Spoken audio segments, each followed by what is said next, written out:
القوم الظالمین، یقیناً اللہ ایسے ظالموں کو راہیاب نہیں کرے گا۔ قل لا اجد فیما اوحی الی محرما علی طاعم، اب وہ پھر وہی قانون جو ہے، جو اصل چیزیں تھیں عرب میں کھانے پینے کے لیے، جو گوشت جن کا جانوروں کو کھایا جاتا تھا، ان میں سے کن چیزوں کو حرام کیا ہے، یہاں پھر اس کو دہرایا جا رہا ہے۔ قل لا اجد فیما اوحی الی محرما علی طاعم یطعمہ،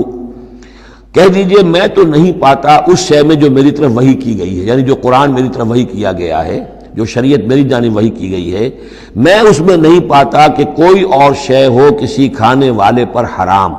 محرم علی طاعم کھانے والے پر، یطعمہ جو اسے کھاتا ہو، سوائے کس کے؟ الا ان یکون میتۃ، سوائے اس کے کہ مردار ہو۔ اس مردار کی مزید تشریح جو ہے سورہ مائدہ میں ہم پڑھ چکے ہیں، منخنقہ ہو، متردیہ ہو، موقوذہ ہو، وہ سب کے سب کسی بھی سبب سے وہ اگر مر گیا ہے جانور تو وہ حرام ہو گیا۔ ہاں اس کے مرنے سے پہلے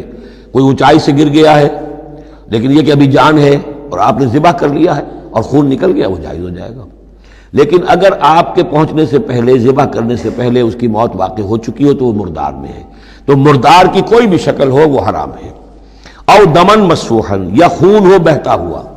یعنی ایک خون وہ ہے کہ جو چاہے کتنا ہی زور آپ لگا لیں، کتنا ہی رائگر مارٹس ہو جائے، کتنا ہی تشنج ہو، لیکن پھر بھی کچھ نہ کچھ خون تو کہیں نہ کہیں جسم میں رہ ہی جائے گا، وہ حرام نہیں ہے۔ مطلب یہ کہ تلی کے اندر خون رہ جائے گا کچھ نہ کچھ، جگر میں کچھ خون رہ جائے گا، وہ چیزیں حرام نہیں ہیں۔ لیکن جو بہایا جا سکتا ہو خون، کہ اگر آپ نے ذبح کیا ہے تو خون بہا کر نکال دیا جائے، اب یہ خون جو ہے یہ حرام ہے۔ او لحم خنزیر، یا یہ کہ سور کا گوشت ہو، فإنہ رجس، اس لیے کہ وہ تو ہے ہی ناپاک، وہ اصلاً ناپاک ہے۔ او فسقا،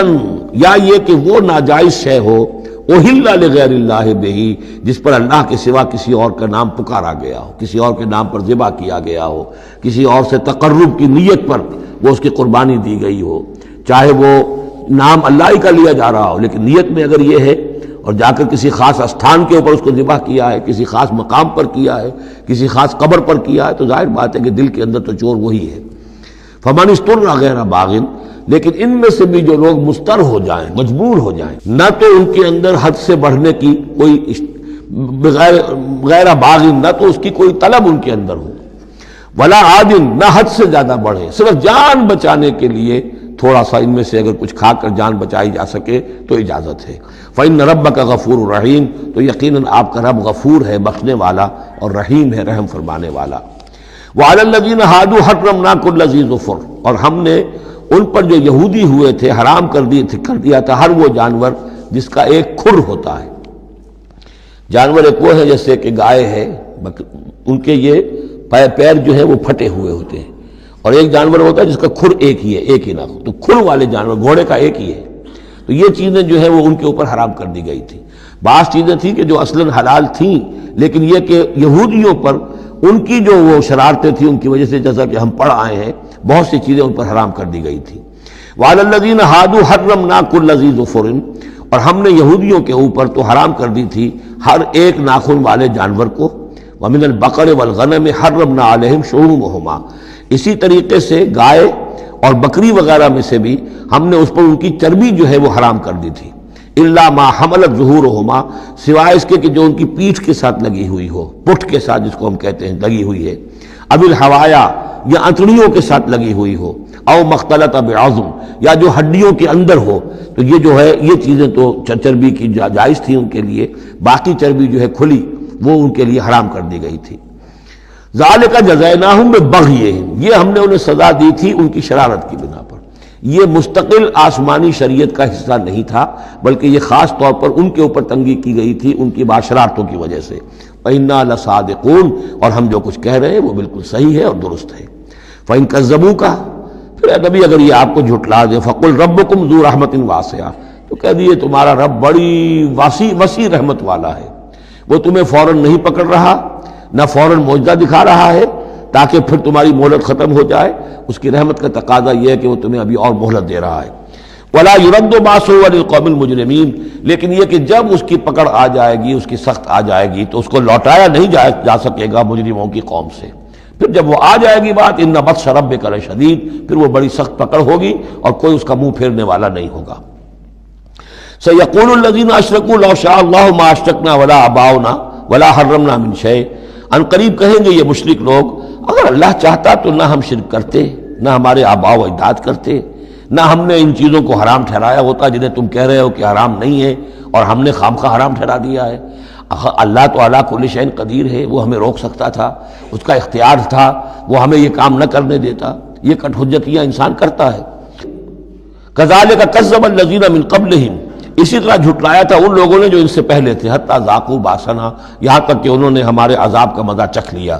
قل هل عندکم من علم فتخرجوہ لنا، آپ ان سے یہ کہیے کہ کیا تمہارے پاس کوئی علم ہے، کوئی دلیل ہے، کوئی سند ہے، کسی کتاب میں لکھی ہوئی چیزیں یہ موجود ہیں جنہیں تم ہمارے سامنے پیش کر سکو؟ ان تتبعون الا الظن وان انتم الا تخرصون، تم تو صرف پیروی کر رہے ہو ظن کی اور اٹکل پچوں کی باتیں کر رہے ہو، تو اب تم سے اب کیا بات کریں؟ قل فللہ الحجۃ البالغہ، کہہ دیجئے تو اللہ کے حق میں ثابت ہو چکی ہے پوری حجت۔ اللہ تعالیٰ نے ہر طرح تم پر اتمام حجت کر دیا، تمہاری ہر بات کو رد کر دیا، معقول طریقے سے طرح طرح سے تمہیں ہر بات سمجھا دی ہے۔ قل فللہ حجت اللہ البالغہ، یہی سے امام الہند شاہ ولی اللہ دہلوی نے اپنی جو شورۂ آفاق کتاب ہے اس کا نام یہاں سے اخذ کیا ہے، حجت اللہ البالغہ، اللہ کی مکمل حجت۔ قل فللہ الحجۃ البالغہ، اللہ کی طرف سے حجت تم پر پوری ہو چکی، قائم ہو چکی۔ فلو شاء لہداکم اجمعین، اگر وہ چاہتا تم سب کو ہدایت پر لے آتا، اس کے آنے واحد میں تمہیں سب کو ابو بکر صدیق جیسا نیک بنا دیتا، یہ اس کا اختیار تھا، لیکن اس نے رکھا ہے معاملہ اس دنیا کا امتحان کے لیے۔ خلق الموت والحیات لیبلوکم ایکم احسن عملا، تاکہ تمہیں آزمائے اور جانچے۔ قل ہلم شہداءکم الذین یشہدون ان اللہ حرم ھذا، کہ یہ ذرا لاؤ تو صحیح اپنے وہ گواہ جو یہ گواہی دے سکے کہ اللہ نے ان چیزوں کو حرام کیا ہے۔ کہاں ہے پاس گواہ؟ کوئی کتاب گواہ ہے، کوئی اور چیز، کوئی علمی سند ہے؟ فَإِن شَهِدُوا فَلَا تَشْهَدْ مَعَهُمْ، اے نبی پھر اگر یہ کٹ حجتی پر اتر کر کہیں کہ ہاں ہم گواہی دیتے ہیں، آپ ان کے ساتھ گواہی مت دیجئے۔ وَلَا تَتَّبِعْ أَهْوَاءَ الَّذِينَ كَذَّبُوا بِآيَاتِنَا، مت